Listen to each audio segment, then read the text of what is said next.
بسم اللہ الرحمن الرحیم، السلام علیکم۔ آپ دیکھ رہے ہیں پروگرام سجاد میر کے ساتھ اور میں ہوں آپ کا میزبان غفران چغتائی۔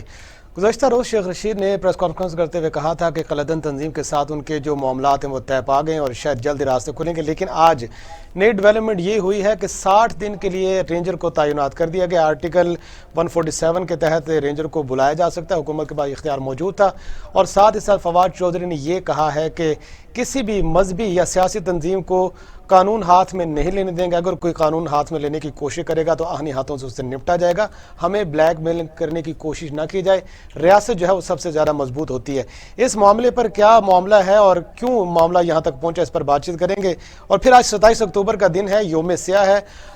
27 اکتوبر 1947 کو بھارت نے دراندازی کرتے ہوئے آزاد کشمیر کے اوپر قبضہ کیا تھا اور مقبوضہ وادی آج بھی اس کے تسلط میں ہے۔ ساری دنیا کی طرح پاکستان میں آج یوم سیاہ منایا گیا، کشمیریوں سے اظہار یکجہتی کیا، اس پر بھی بات کریں گے۔ اور پھر ایک اچھی خبر ہے معیشت کے میدان میں، سعودی عرب نے پاکستان کو $3 ارب جو ہے وہ سپورٹ فنڈ دینے کا اعلان کیا، اور اس کے ساتھ ساتھ $1.2 کا امدادی تیل بھی ملے گا۔ اس کے اثرات کیا ہوں گے ہماری مارکیٹ پر اور اقتصادی صورتحال کس طرح سے بہتر ہوگی، اس پر بھی ہم آج کے پروگرام میں ڈسکس کریں گے۔ ان تمام معاملات پر بات چیت کرنے کے لیے ہمارے ساتھ اسٹوڈیو میں موجود ہیں ماہر امور خارجہ اور امور داخلہ اور اس کے ساتھ ساتھ معروف صحافی، تجزیہ کار اور دنیا ان کو سننا چاہتی ہے، ہمارے استاد محترم جناب سجاد میر صاحب۔ سجاد میر صاحب، سب سے پہلے تو بات یہ کریں گے کہ آج جو قلعدن تنظیم کے اوپر کل تو شادیانے شاید بجائے جا رہے تھے کہ معاملات طے ہو گئے اور تصفیہ ہو جائے گا، آج نہیں ہو سکا۔ نظر آتی ہے یہاں تو یہ جھوٹ بولتے ہیں، یا پھر یہ ہے کہ یہ صرف ان کو پریس کو فیس کرنا آتا ہے۔ یہ جب عمران خان ملک سے باہر تھے، شیخ رشید آگے لگے ہوئے تھے، وہ کہہ رہے ہیں سب باتیں طے ہو گئی، صرف فرانسیسی سفیر کا مسئلہ ہم نہیں کریں۔ جی ہاں، کل انہوں نے پریس کانفرنس میں بڑے زور و شور سے یہ کہا۔ فرانسیسی سفیر کا مسئلہ تھا ہی نہیں، صحیح۔ وہ کہتے تھے کہ ہمارے ساتھ رضوی صاحب کو رہا کرو، یہاں لاؤ ہم ختم کر دیتے ہیں، ہمیں جو قلعدن قرار دیا ہے یہ ختم کرو۔ یہ انہوں نے کہا وہ سب باتیں طے ہو گئی ہیں، انہیں ماننے میں کوئی حرج نہیں ہے، لیکن غالباً کابینہ کا فیصلہ الٹ آیا ہے، انہوں نے سختی دکھانے کا فیصلہ کیا ہے۔ سر، اس معاملے پہ مزید بات کریں، ہمارے ساتھ نامور تجزیہ کار، کالم نویس اور اینکر پرسن اور یا مقبول جان صاحب ہمارے ساتھ ہیں، اور وہ اس لیے آج سے اس معاملے کو ذرا بہتر جانتے ہیں کہ وہ ان لوگوں سے ان کے رابطے بھی ہیں، وہ ان سے مل کر بھی آئے۔ السلام علیکم اوریہ صاحب۔ آپ کو ذہن میں نہیں صرف اس لیے کہ کیا صورتحال ہے، یہ جسے یہ قلعدن تحریک کہتے ہیں، اب تحریک لبیک کا لفظ استعمال کرنا بھی شروع کر دیا ہے۔ خاصی ان کی قوت بھی ہے، طاقت بھی ہے، اور اگر مسلک کے لحاظ سے کہا جائے تو میں بھی ان کے ساتھ ہوں، لیکن ہو سکتا ہے کہ آپ کو ان کی حکمت عملی پہ اعتراض ہو، لیکن حکومت کیا کر رہی ہے؟ کبھی ان کو ہلاشری دے رہی ہے، کبھی کچھ کر رہی ہے، کیا کہہ رہے ہیں آپ؟ دیکھیں، میں جمعے کی نماز تک پڑھنے سے پہلے میں اس معاملے کے اندر شریک تھا۔ مجھے خود خان صاحب نے کہا تھا کہ آپ اس کو دیکھیں، تھوڑا سا بات کریں۔ میں جمعرات کی رات سے تقریباً 12 بجے کے قریب وہاں سے اٹھ کے آیا ہوں، اور انہوں نے صرف تین مطالبات رکھے تھے بنیادی طور پر۔ ایک انہوں نے کہا تھا کہ شاہد رضوی اور ہمارے ساتھیوں کو رہا کر دیا جائے، دوسرا انہوں نے کہا تھا کہ یہ جو ہے معاملہ جو ہے ہمارا قلعدن قرار دینے کا، اس کو ختم کیا جائے، اور تیسرا انہوں نے کہا تھا کہ یہ جو شیڈول 4 ہے اس کو ختم کیا جائے۔ یہ جو شیخ رشید صاحب فرانس کے سفیر کی بات کرتے ہیں، یہ غلط بیانی سے کام کرتے ہیں، ایک مطالبہ شامل نہیں تھا، کیونکہ وہ کہتے تھے یہ معاملہ ہم نے پہلی نیگوشیشن میں حل کر لیا تھا اور اس کے اوپر باقاعدہ حکومت کے قرارداد کے اتفاق کر لیا تھا، یہ معاملہ نہیں ہے ہمارا۔ لیکن ہوا یہ کہ اس کے بعد انہوں نے کہا کہ ہمارے 3 بندے نامنیٹ کیے کہ یہ 3 بندے ہماری طرف سے لے جائیں کہ جو ہماری طرف سے نیگوشیشن میں ہوں گے۔ اگلے دن اسی دن میں نے آگے شام کو 1 بجے قریب میں نے اعجاز چودھری صاحب کو بتا دیا، اور اعجاز چودھری صاحب نے عمران خان صاحب کو وہ لکھ کے بھیج دیا کہ یہ انہوں نے کہا۔ اب وہ انہوں نے کہا کہ آپ ایسا کریں کہ ہمارے لیے مسٹر علی بیشک کی کمیٹی اس کا اعلان کر دیں اور بتا دیں کہ وقت تک، تاکہ ہم اس دھرنے کو کہیں کہ آپ جائیں، اب ہماری باتیں شروع ہو گئی اور ہم ان کو بھیج دیں۔ صبح سے لے کے صبح 10 بجے سے لے کے 1 بجے تک 20 فون آئے ہیں شیر صاحب کے، جو ان کی کمیٹی کے شورا کے رکن بھی تھے، اور یہ صاحب آپ اناؤنس کروا دیں تاکہ ہم اس ٹرین کو دیں۔ لیکن پتہ نہیں کیا فیصلے ہوئے ہیں، کیا ہوا ہے، ایکشن لینا ہے، یہ کرنا ہے، یہ معاملہ کچھ رسومی کا حل ہو رہا تھا۔ اس کے بعد پھر جب جمعے کی نماز پڑھانے میں گئے تو کہتے ہوئے ساتھ اب ہم اللہ کو حافظ، اب ہم بات لے کے جا سکیں گے۔ یہ ہے اصل کہانی۔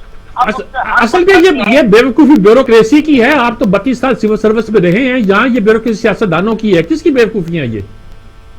کچھ جو علاوہ کچھ سالوں مرندہ شوق بھی تھی، کچھ بیوروکریسی چاہتی بھی ہے, کچھ ہم بھی بیوروکریسی کے چکر میں ہوتے ہیں.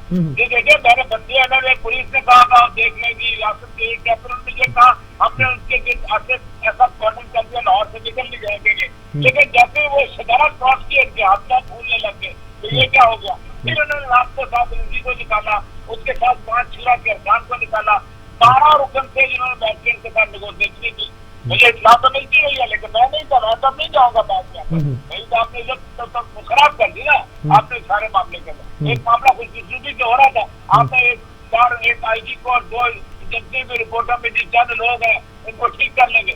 سب سے زیادہ یہ ہے اپنا سجاد ملتا ایک کراؤڈ ہوتا ہے اور اس کراؤڈ کی اپنی ایک صورتحال ہوتی ہے, اور پھر سب سے بڑی بات ہے اس کا سینسٹیو مسئلہ ہے جس کو آپ نہیں کر سکتے ہینڈل.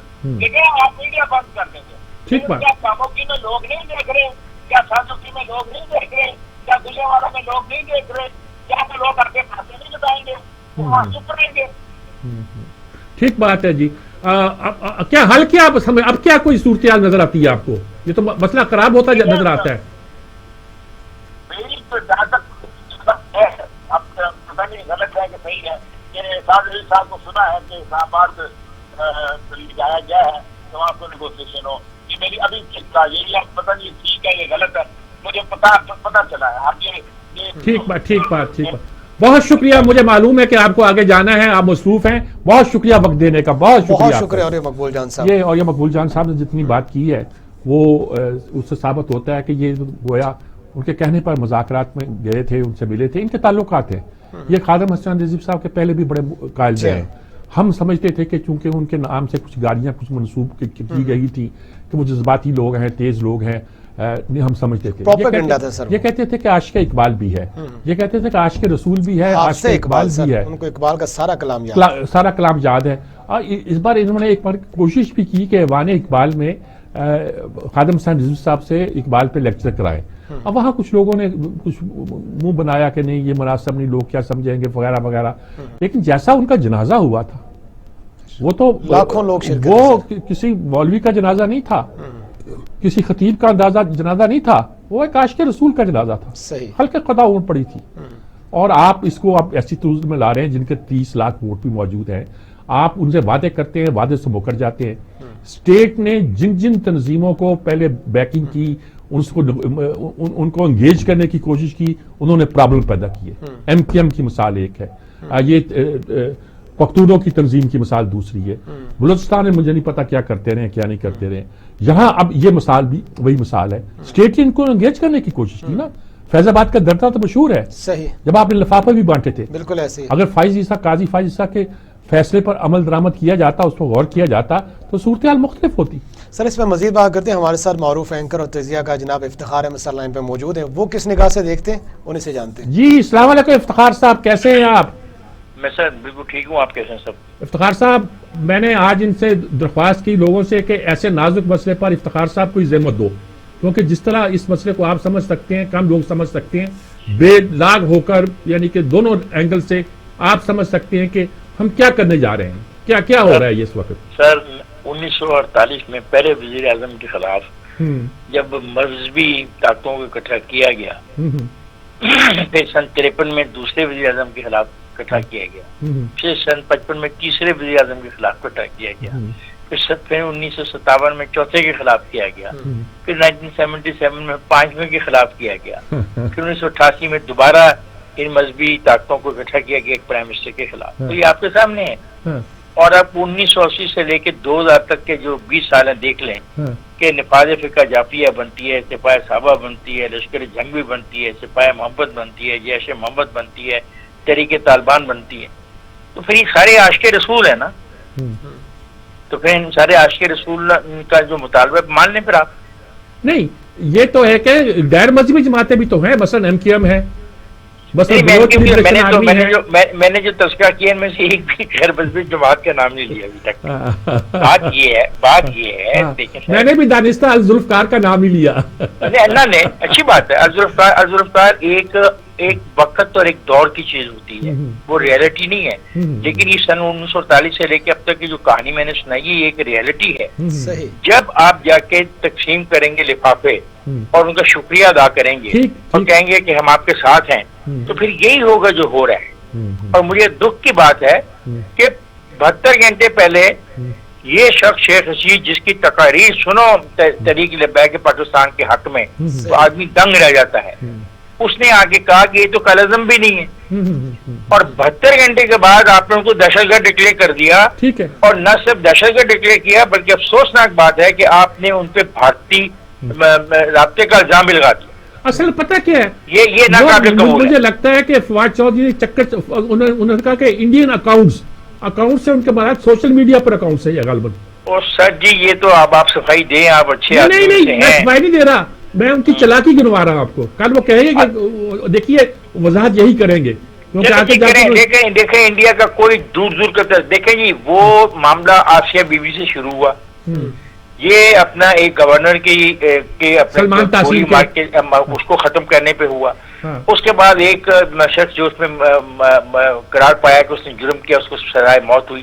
اس سزائے موت پر اس کا جو جنازہ ہوا وہ آپ کے سامنے تمام عاشق رسول اکٹھے ہوئے. یہ وہاں سے شروع ہوتا ہے. اب سوال یہ ہے کہ اگر آپ نے کہا قاضی فائد عیسیٰ نے جو سوال اٹھایا تھا کہ فنڈنگ کون کر رہا ہے، ہاں ٹھیک ہے، اس پہ تو آپ نے قاضی فائد عیسیٰ کو راندہ درگاہ بنا دیا. اس کو تو ختم کرنے کی ہر ممکن کوشش جاری تھی، جاری ہے اور یہ جاری رہے گی. کوئی نہیں چاہے گا ان مفاد پرستوں میں سے کہ وہ پاکستان کی سپریم کورٹ کا چیف جسٹس بنے. قاضی فائد عیسیٰ کی فائنڈنگ اگر غور سے پڑھ لیں تو یہ معاملہ نہ ہوتا. ٹھیک بات ہے. اور مجھے بتائیں 72 گھنٹے پہلے 2 وفاقی وزیر 2 صوبائی وزیر کیمپ جیل میں جا کے ملتے ہیں. میں کہتا ہوں دنیا کی کوئی طاقت کسی بھی سفیر کو اس بنیاد پہ نہیں نکال سکتی. ان کو بھی پتا تھا. اور وہ جو ایسا اقبال وغیرہ کی طرف سے جو زمانے میں جس آدمی میں نے جا کے دستخط کیے اس کا بھی ٹرائل ہونا چاہیے. وہ اوریا مقبول جان کہتے ہیں وہ تو مذاکرات ان کے کہنے پہ کرنے گئے تھے. وہ کہتے ہیں کہ فرانسیسی سفیر کا مسئلہ تھا ہی نہیں. اور یہ نہیں تھا نا. اب تو آگے نا میں تو اس پہ یہ کہتا ہوں کہ جو واقعات ہوئے ہیں تحریک لبیک پاکستان کے بننے سے لے کے آج تک اس کی فائنڈنگ کے لیے وہ کمیشن مقررہ کیا جائے. اس کو تحقیقات کرنے کے لیے پارلیمنٹ کی کمیٹی بنائی جائے اور پارلیمنٹ کی کمیٹی سینکڑوں ہزاروں گواہوں کو طلب کرے. 6 مہینے لگائے، سال لگائے، بتائے کہ یہ کھیل ہے کیا. ہاں ایسی کمیٹی بنائی جائے، پارلیمنٹ کی بنائی جائے کہ جسٹس جاوید اقبال کی نہ بنائی جائے. بالکل جسٹس جاوید اقبال کی نہ بنائی جائے. اور دوسری بات سر غریب مرنا والا ہے. جو ایس ایچ او مرا یا جو سپاہی مرا وہ غریب ہے. ٹھیک ہے اس کے بچے ہیں، اس کے گھر میں پتہ روٹی بھی ہے یا نہیں ہے. اور جو دوسری طرف جو جان دے رہے ہیں اپنا عاشق رسول جو ہے وہ بھی غریب ہے. ان کے بھی گھر میں اپنی روٹی ہے یہ نہیں ہے. وہ عام آدمی ہے، بالکل عام آدمی ہے. مطلب یہ بند ہونا چاہیے. اور اب آپ سمجھتے ہیں کہ یہ رینجرز کو لا کے آپ بند کر لیں گے؟ نہیں.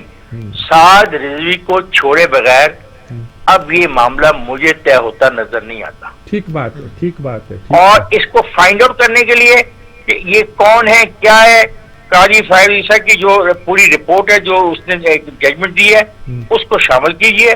لفافے دینے والے کون تھے، کیوں تھے اور ان کے مقاصد کیا تھے، اس پہ بھی غور کرنا پڑے گا اگر آپ چاہتے ہیں اس معاملے کو ریزالو کرنا. ملک میں امن ہو اور ہر قسم کے اگر کوئی ٹیررسٹ ہے بھی تو ثابت ہو. دیکھیے پختون کیا نعرے لگاتے رہے، میں ان کو دہرانا نہیں چاہتا. یہ ہمیں اس معاملے پر دخل نہیں دینا چاہیے اسٹیٹ کو، خاص طور پر ہماری اسٹیبلشمنٹ کو ان معاملوں سے دور رہنا چاہیے. سر دیکھیں نا اب آپ حالات کیا ہیں. بلوچستان میں ایک نئی حکومت کی فارمیشن کا مسئلہ بنا ہوا ہو. طالبان کی حکومت چل نہیں پا رہی ہے. آپ کو کل کچھ پیسے ملے ہیں، آپ بڑے بغلیں بجا رہے ہیں، آپ کا روپیہ 2 روپے پکا ہوا، 2.25 روپے بہتر ہوا، آپ کہتے ہیں بس کمال ہو گیا ہے. لیکن وہ مانگے تانگے کہ میں کب تک لے کے پیتے رہیں گے آپ اور نشہ کرتے رہیں گے. گورننس نام کی کوئی چیز نہیں، آپ کو بھی پتہ ہے مجھے بھی پتہ ہے. مہنگائی ہے کہ آسمان پہ چڑھ گئی ہے اور شرم نہیں آتی ہے ان وزراء کو جو کہتے ہیں کوئی بات نہیں ہے جو دنیا میں کا فینانو ہے مہنگائی. اور بھائی دنیا کا فینانو ہے مہنگائی، دنیا میں آمدن جو ہے نا پر ڈے وہ بھی تو دیکھو نا. دنیا میں کس کا ڈالر اتنا چڑھا ہے، روپیہ اتنا گرا ہے. گرا ہے. اور پھر ان کی سر پر ڈے انکم بھی دیکھو, پھر ان کو جو سوشل سیکورٹی ہے, تو سوشل سیکورٹی کا جو نیٹ ورک ہے وہ بھی تو دیکھو نا. ہمارے پاس کیا ہے, یعنی عجیب قسم کی گفتگو کرنے کے عادی ہو گئے ہیں, سمجھ آ نہیں رہی ان کو جانا کدھر ہے. یہ وہ دکسر کریں گے جی 20 نومبر کو, کچھ ستارہ ادھر ہوگا, چاند ادھر ہوگا, سورج گرہن ہوگا, سورج گرہن نکل گیا ہوگا. خدا کا واسطہ ہے, یہ ایک ریاست ہے, اسے اسلامک ریپبلک کا پاکستان, یہ آپ کی میری کوئی جاگیر نہیں ہے. سپرسٹیشن نہیں چل سکتی یہاں, نہیں چل سکتی سر. ٹھیک بات. ایسے کیسے معاملات چلا دیں گے, یہ تو بہت ظلم ہو رہا ہے. اسی لیے میں کہتا ہوں کہ آپ تحریک لبیک پاکستان پہ یہ الزام لگانے سے پہلے 100 دفعہ سوچتے کہ وہ بھارتی کے رابطے, 100 دفعہ سوچنا چاہیے تھا آپ کو. ٹھیک بات. آپ سب, میں بھی اختلاف کرتا ہوں ان کے رویے سے. 3 دن انہوں نے ہمیں قیدی بنا رکھا لاہور میں پہلے, لیکن یہ میں نہیں مانوں گا کہ وہ کہیں انڈیا سے ان کا کوئی تعلق ہے, یا انڈیا کو واسطہ ہے, یا انڈیا کے پیچھے, میں نہیں مانوں گا. I will not buy this idea. بہت شکریہ آپ کا افتخار صاحب, افطار احمد صاحب, بہت آپ کا شکریہ. آپ نے بڑی وضاحت کے ساتھ ساری صورتحال کا واضح کیا. نقشہ بالکل آپ کو نظر آتا ہے. اور یہ جو وہاں جا کے موجود تھے ہمارے بھائی, انہوں نے آ کے بتایا کہ انہوں نے رپورٹ بھی دے دی تھی, اس کے باوجود ان کو بات سمجھ نہیں آ رہی کس کے کہنے پہ کر رہے ہیں, کیوں کر رہے ہیں. میں نے کہا ٹھیک ہے 4 پیسے لے آئے ہیں سعودی عرب سے, اگر ان پیسوں کے زور پہ کیا کچھ کھیل کھیلنا. میر صاحب جو تصادم ہوا ہے پولیس کے درمیان میں اور مظاہرین کے درمیان میں, دونوں طرف پاکستانی ہیں جن کے بچے تصادم ہوا پہلے دن اس حادثے میں جان سے جاتے ہیں, ان کا کون ذمہ وار ہے. گاڑی کی ٹکر سے مر گئے, اب کہتے ہیں فائرنگ سے مرے, کیا ہوا کیسے ہوا, ثابت کرنا چاہتے ہیں کہ یہ آرمڈ ہیں, مسلح ہیں, اور پولیس تو صرف لاٹھیاں لے کے کھڑی ہے, اور یہ ثابت کرنا چاہتے ہیں پولیس ہمارے بھائی ہیں, پولیس کے ساتھ بہت زیادتیاں ہوتی رہی ہیں, قربانیاں دیتے رہے ہیں. ہم عام طور پر مجھے یاد ہے اخبار جو تھے وہ کوئی اگر, ویسے تو سب ہمارے بھائی ہیں, کوئی اگر مارا جاتا تھا پولیس کا تو اس کے لیے جام بحق لکھتے تھے, شہید نہیں لکھتے تھے. اب لکھنا شروع کیا ہے. ہمارے اخبار بھی محتاط رہتے تھے, گویا اگر کوئی پولیس کا بندہ مر جاتا تھا تو اس کو وہ اتنی اہمیت نہیں دی جاتی تھی دینی چاہیے. تو ہمیں ان سارے مسائل پر غور کرنا چاہیے, سوچنا چاہیے. معلومات بہت نازک ہے. اگر یہ اس لیے کر رہے ہیں کہ یہ ٹرائل ہے, اس کے بعد کان ہو جائیں گے پی ایم ڈی کو اور دوسرے لوگوں کو, وہ ڈرنے کے لیے آگے نہیں بڑھیں گے یا کچھ کریں گے نہیں, یا ہم کہہ دیں گے ہم آپ کے خلاف بھی طاقت استعمال کریں گے, تو پھر آپ کی غلط فہمی ہے. پھر آپ کا چل چلاؤ ہے, سامان باندھیے گا, رخت سفر باندھیے گا, اگلی منزل بہت دور ہے. ٹھیک ہے, جیسے میر صاحب نے کہا, افتخار صاحب نے کہا, اور مقبول جان نے بھی کہا کہ مسئلے کو سلجھانا ہے تو افہام و تنفیذ سے چیزوں کو آگے لے کے بڑھنا ہوگا. یہاں پر ایک وقت ہوا بریک کا, بریک کے بعد دوسرے معاملات پر بھی بات کریں گے. ہمارے ساتھ رہیے گا.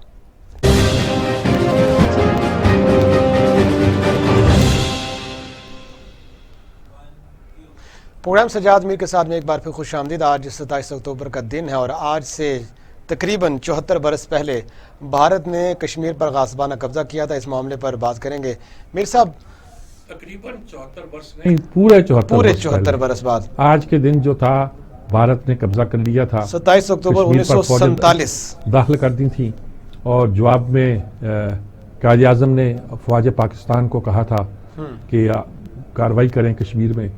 اس وقت ہماری فوج جو تھی وہ ایک جائنٹ کمانڈر کے متحد تھی. جنرل گریسی تھے شاید. جنرل گریسی یہاں تھے, لیکن وہاں آکلینگ تھے, مطلب مشترکہ کمانڈ تھی. ابھی فوجیں اس طرح تقسیم بھی نہیں ہوئی تھی, اور نہیں تھی, وہ کام نہیں ہو سکا. انہوں نے شاید انکار کر دیا تھا اس وقت. نہیں, وہ مشہور کیا ہوا انکار کر دیا تھا. قائد اعظم کو کوئی انکار کر سکتا تھا, لیکن اس وقت ٹیکنیکل پوزیشن یہ تھی کہ یہ انڈر کمانڈ تھے اپنے سینئر کے. اچھا, جو مشترکہ کمانڈر تھا اور وہ دلی میں بیٹھا ہوا تھا. بڑا مشکل ایک صورتحال پیدا ہو گئی تھی, لیکن اس کے باوجود بھی ہمارے لوگوں نے, خاص طور پر قبائلیوں نے اور میرپور کے لوگوں نے, انہوں نے یہ سارا آزاد کشمیر کا علاقہ بھی انہوں نے آزاد کرایا. گلگت بلتستان جس کو کہتے ہیں, یہ بھی سارا انہوں نے آزاد کرایا. اور شاید ہم سری نگر کے ایئرپورٹ پہ بھی پہنچ جاتے کہ اس پہلے انہوں نے فوجیں اتاری اور ہم نے سیز فائر کر لی. آج تک پاکستانی قوم نے اس سیز فائر کو معاف نہیں کیا ہوا. ان کا خیال ہے کہ اگر سیز فائر نہ ہوتی تو ہم کشمیر کو آزاد کرا چکے ہوتے اسی وقت. بہرحال یہ تو ایک دوسری کہانی ہے, ایک لمبی کہانی ہے, اس کی کئی انٹرپریٹیشن ہے, اس میں کئی سیاسی تھیوریاں ہیں اور بہت طرح کی باتیں کی جاتی ہیں. انٹرنیشنل اس میں انٹرفیئرنس ہے کہ کیوں ایسا کیا گیا, کیسے کیا گیا, یونو نے کیا سر. اقوام متحدہ میں جتنی بھی قراردادیں ہیں آج تک ان کی رٹ تو پاکستان ضرور اور گردان ضرور گنتا ہے, لیکن عمل درآمد آج تک نہیں ہو سکا. کیا کمزوری ہے سر ہماری؟ دیکھیں اس میں وہ بہت دلائل دیتے ہیں یا کہتے ہیں ایک لمبے عرصے تک اقوام متحدہ کے جو آبزرور تھے وہ سرحدوں پر موجود آج بھی ہیں، لائن آف کنٹرول لائن پر موجود ہیں، ہماری طرف ہیں، ادھر سے انہوں نے چھٹی کرا دی ہے، وہ کرا دیتے ہیں، یعنی کہ من مانی چل رہی ہے جی بھارت کی، اور اس میں ہم لوگ جو ہیں وہ جو چاہتا ہے کرتا ہے. وہ جو دفعہ 370 تھی جو ڈوگرا مہاراجا نے کی تھی کہ جہاں کوئی باہر کا آدمی زمین نہیں لے سکتا، یعنی اس نے کی ہوئی تھی، کوئی یہ ایسی تو نہیں تھی. بھارت نے اس کو باقی رکھا تھا ریاست کے اس کے اسپیشل اسٹیٹس کے طور پر، اب وہ بھی ختم کر دیا. وہ تو کہتے تھے ڈوگرا نے ریاست کو بیچ دیا تھا 90,000 نانک شاہی میں. وہ تو بیچا تھا انہوں نے رنجیت سنگھ کے، وہ دوسری بات ہے، لیکن پھر ڈوگرا حکومت قائم رہی وہاں 100 سال سے زیادہ عرصے تک. انہوں نے ظلم و ستم کی انتہا کر دی تھی. یعنی یہ جو تحریک چلی تھی جسے 13 جولائی سن 31 کو اور گولیاں چلا دی تھیں، گولیاں وہ تو ایک واقعہ ہوا تھا سری نگر میں جس پر گولیاں ہونے، لیکن اس سے بھی بڑی بات یہ ہے کہ وہاں مثلا ذبیحہ پر، گائے کے ذبیحہ پر اتنی سخت پابندی تھی کہ اس کی سزا موت تھی. ٹھیک ہے سر، اس پہ مزید بات بھی کرتے ہیں. ہمارے ساتھ ماہر امور خارجہ جناب محمد مہدی صاحب موجود ہیں. مہدی صاحب موجود ہیں، اس ان سے مسئلے کے تناظر میں. السلام علیکم مہدی صاحب. وعلیکم السلام میر صاحب. میں صاحب ہم نے سوچا کہ کشمیر کے مسئلے پر آج آپ ہی سے بات کی جائے. کشمیر میں تو یوم نجات منایا جاتا ہے، اور کشمیر کے ساتھ یہ ہے کہ آج کے دن بھارت نے قبضہ کیا تھا 27 اکتوبر کو 47 کو اس مقدس وادی پر، اور وہ قبضہ آج بھی بلکہ زیادہ سنگین صورتحال کے تحت چلتا جا رہا ہے. کیا اس پورے نقشے کو، کشمیر کے مسئلے کو کس طرح ہم اجاگر کر سکتے ہیں؟ کیا آپ تجزیہ کیا کریں گے کہ پورے واقعات کیسے چلتے ہیں؟ ہم کئی دن مناتے ہیں، جولائی میں 3 مناتے ہیں، فروری میں 1 مناتے ہیں، پتہ نہیں کتنے دن مناتے ہیں، لیکن ہم صرف دن ہی مناتے رہتے ہیں. بسم اللہ الرحمن الرحیم. آپ کا شکریہ. دیکھیے اصل میں بات یہ ہے کہ ہم بہت سالوں سے یہ محسوس کر رہے ہیں کہ ہم خود بھی ہمارے اندر جو ہے نا وہ کوئی یکسوئی کے ساتھ ہم کسی ایک بات کے اوپر نہیں ہیں. اگر آپ دیکھیے تو پرویز مشرف صاحب سے پہلے لوگ جو تھے وہ 5 فروری کو ایسا لگتا تھا کہ پورا پاکستان جو ہے آج وہ اسی کو منا رہا ہے، کشمیر کو.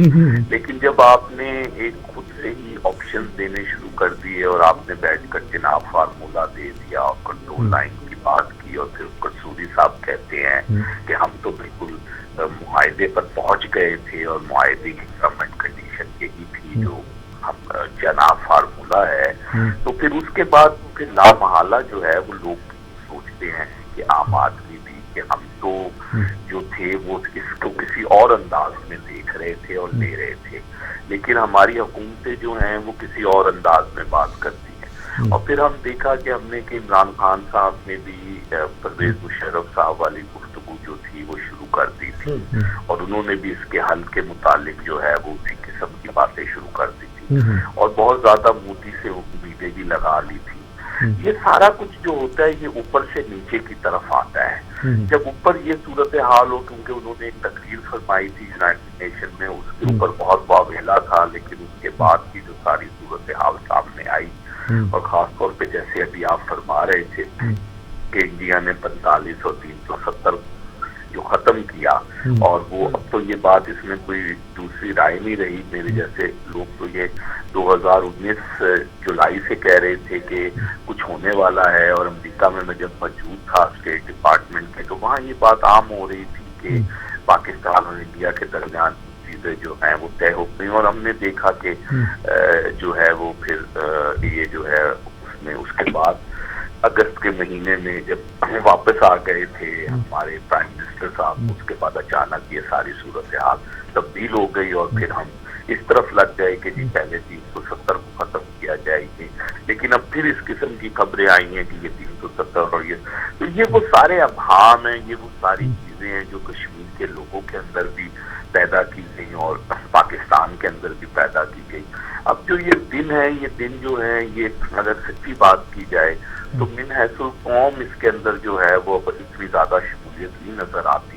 اس طرح کی شمولیت جو تھی وہ ہم نے قاضی حسین احمد صاحب اور وہ سب لوگوں کے زمانے کے اندر جس طرح دیکھی تھی، اور جس طرح لوگ اس کے اوپر تھے، اور سارا شہر اور سارا ملک جو تھا وہ بند ہوا کرتا تھا، وہ چیزیں جو ہیں وہ بہت حد تک اب کم ہو گئی ہیں. اور اسی کا نتیجہ یہ ہے کہ اب لازمی بات ہے کہ وہ آواز بھی جو ہے وہ مؤثر طور پہ جو ہے وہ دنیا کے اندر سنائی نہیں دیتی. کیونکہ پہلے ہم یہ دیکھتے تھے کہ دنیا کے اندر بات ہوتی رہتی تھی، لیکن اگر آپ دیکھیں تو سوائے ترکی کے کہ ترکی جو ہے وہ بہرحال کبھی نہ کبھی اس موضوع پہ بات کر لیتا ہے، ورنہ ایران بھی جو ہے وہ آفیشلی کا پریزیڈنٹ یا فارن منسٹر بڑی متعدد سی گفتگو کرتے ہیں. ہاں جو ان کے سپریم لیڈر ہیں وہ سال میں 1-2 دفعہ کشمیر کے حوالے سے بیان دے دیتے ہیں.